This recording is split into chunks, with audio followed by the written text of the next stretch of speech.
तो हम सही हैं और लड़ाई थोड़ा परेशानी होता है। जेल गए क्या वो परेशान हुए थोड़ा, लेकिन नहीं, जुनून और जोश नहीं गया है। और आजीवन जब तक ये लोग नहीं सुधरेगा हमारा जंग जारी रहेगा। ये लोग जो चंद कलाकार हैं ना, जातिवादी का जो अपना वो व्यूवर्स लेना चाहते हैं, सपोर्ट लेना चाहते हैं, वो चंद समय के लिए है ना, कुछ समय के लिए। हम क्या बोलते हैं, गालियाँ तो नहीं देते हैं, माँ बहन ऐसे तो नहीं करते, हम यही बोलते हैं ना कि जो तोर माँ बहन नहीं करते तो हमें ये लोग एकत्रित एक टीम बना रहा है, एक जगह पे विरोध करेंगे, पैसा इकट्ठा करेंगे, लड़ेंगे। लेकिन हमको पता है कि हम सही कर रहा है। मैं भी कर सकता था, नौकरी गया नहीं हमारा, लेकिन मैं सोचा कि अब ये नहीं, अब कुछ बेहतर करना है समाज के लिए, अपने राज्य के लिए, अपने देश के लिए।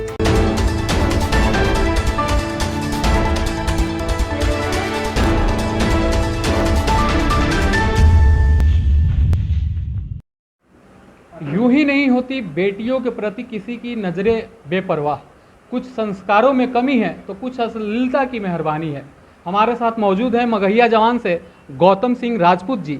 आज हम बात करेंगे कि जो समाज की अवधारणाएं बनी हुई है, लोगों की मानसिकता बनी हुई है। कुछ गायक ऐसे हैं हमारे समाज में जो कहते हैं कि अगर दर्शक न सुने तो हम गाएं क्यों। अरे भैया, आप गाएंगे नहीं तो दर्शक सुनेगा क्यों, ये भी तो होना चाहिए।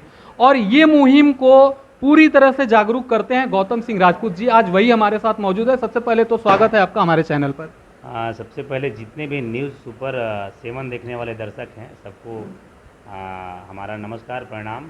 और आपको भी बहुत बहुत शुक्रिया श्रीमान कि हमें आपने आमंत्रित किया, हमारे ऑफिस तक चल कर आए। बिल्कुल बिल्कुल।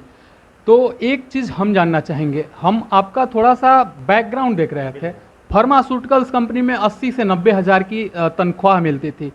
क्या ऐसी बात आन पड़ी जो आपको उतना अच्छा जॉब छोड़कर और ये मुहिम में कूदने की जरूरत पड़ी? समाज में अन्य कई लोग हैं जो इसको पेशा बनाकर पैसा कमाते हैं, तो ये गौतम सिंह राजपूत को क्यों नहीं कमाना है पैसा?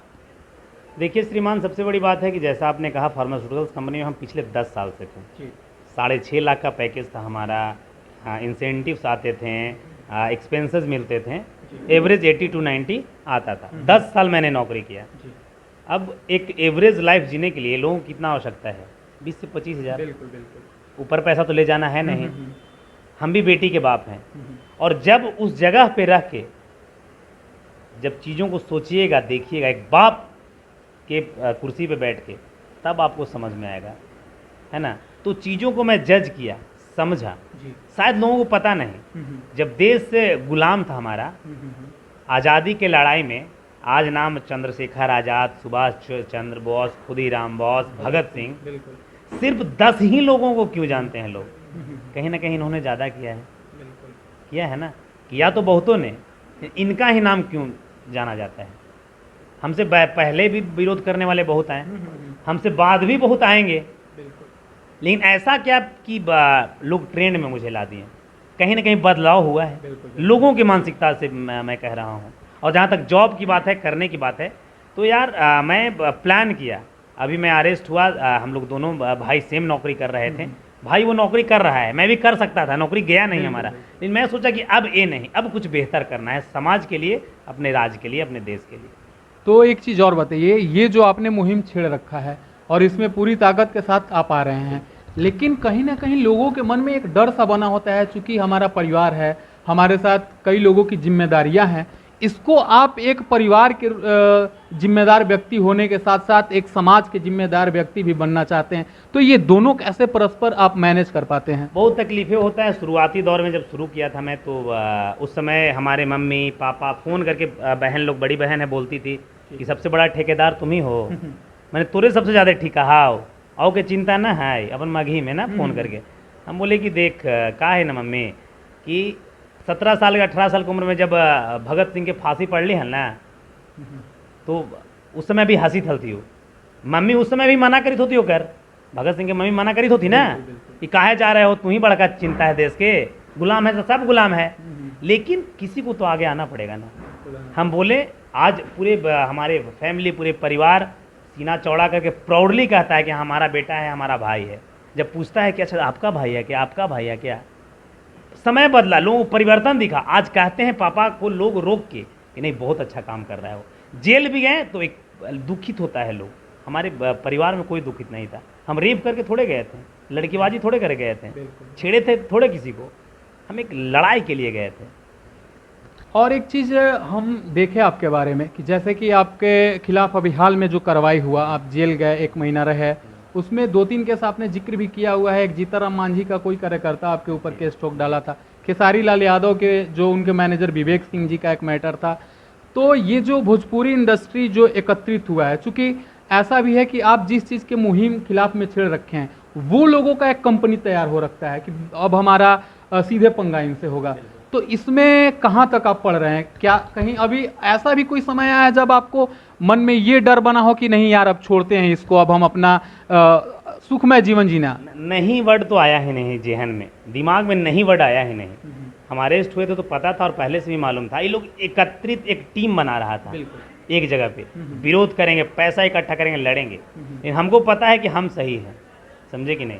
हम क्या बोलते हैं, गालियाँ तो नहीं देते हैं, माँ बहन ऐसे तो नहीं करते, हम यही बोलते हैं ना कि जो तोर माँ बहन नहीं कर सकती वो हमारे कैसे कर सुन सकती है, ये सब चीज़ें बोलती हैं।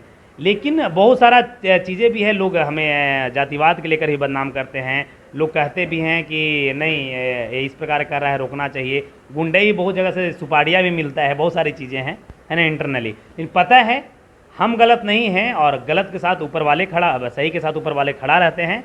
और कितना भी वो लोग प्लान कर ले, है ना, आज मोदी जी पूरा माहौल फाड़े हुए हैं देश में ना, है ना, सारी पार्टियां विरोध करता है, सारी पार्टियां इकट्ठा होकर एक स्टेज मंच पे आता है। लेकिन जो सही है वो सही है, तो हम सही हैं। और लड़ाई थोड़ा परेशानी होता है, जेल गए क्या वो परेशान हुए थोड़ा, लेकिन नहीं, जुनून और जोश नहीं गया है। और आजीवन जब तक ये लोग नहीं सुधरेगा हमारा जंग जारी रहेगा। एक चीज़ और आखिरी सवाल आपसे कि ये जो मतलब अश्लीलता का मुहिम है, हमारा भेंट कुछ दिन पहले नंद किशोर तिवारी जी से हुआ था, उन्होंने भी ये मुहिम छेड़ रखा है। तो ये जो अश्लीलता के साथ साथ कुछ गायक को आपने देखा होगा, अहिरान, बबुआन, पासवान, जो मतलब अपनी कम्युनिटी के है उसको आगे लाकर उसमें थोड़ा सा अपना एक रुतबा दिखाना चाहता है। तो ये अश्लीलता के साथ साथ ये जातिवाद पे क्या कहना चाहेंगे? 2 टर्म होता है, लॉन्ग टर्म और शॉर्ट टर्म, है ना। ये लोग जो चंद कलाकार है ना, जातिवादी का जो अपना वो व्यूवर्स लेना चाहते हैं, सपोर्ट लेना चाहते हैं, वो चंद समय के लिए है ना, कुछ समय के लिए। और मैं कुछ चीज़ें बता दूं, अश्लीलता का विरोध तो हमारे गार्जियन स्वरूप नंद बाबा कर रहे थे, है ना, कहीं ना कहीं उनके बाद मैं आया। लेकिन ये जो 2-3 चीज़ें हैं, बहन बेटियों के नाम से गाना मैंने विरोध शुरू किया, जातिवादी गाना का विरोध मैं शुरू किया हूँ, मगहिया जवान। तुम ऐसा गाना नहीं गा सकते जिससे और जातियों को ठेस पहुँचे, मैं विरोध शुरू किया हूँ। आज 2 सालों में शायद कोई ऐसा गायक नहीं, मैं टॉप 20 कलाकार को टारगेट करता हूँ। लोग कहते हैं कि अच्छा बड़ा कलाकार के इसलिए बोलते हो कि व्यू मिले। अब आप एक कलाकार हैं, आपका गाना आपका गांव नहीं सुनता है, आपका जिला नहीं सुनता है, तो पूरा देश को हम सुनाने जाएं? तो ऐसे लोगों को नहीं बोलते हैं, क्योंकि हमको पूरा राज्य और पूरा देश सुनता है। तो टॉप 20 कलाकार हमें आने के बाद जातिवादी गाना नहीं गाए हैं, बहन बेटियों के नाम से नीलुआ जुलिया पूजवा करे गाना नहीं गाए हैं।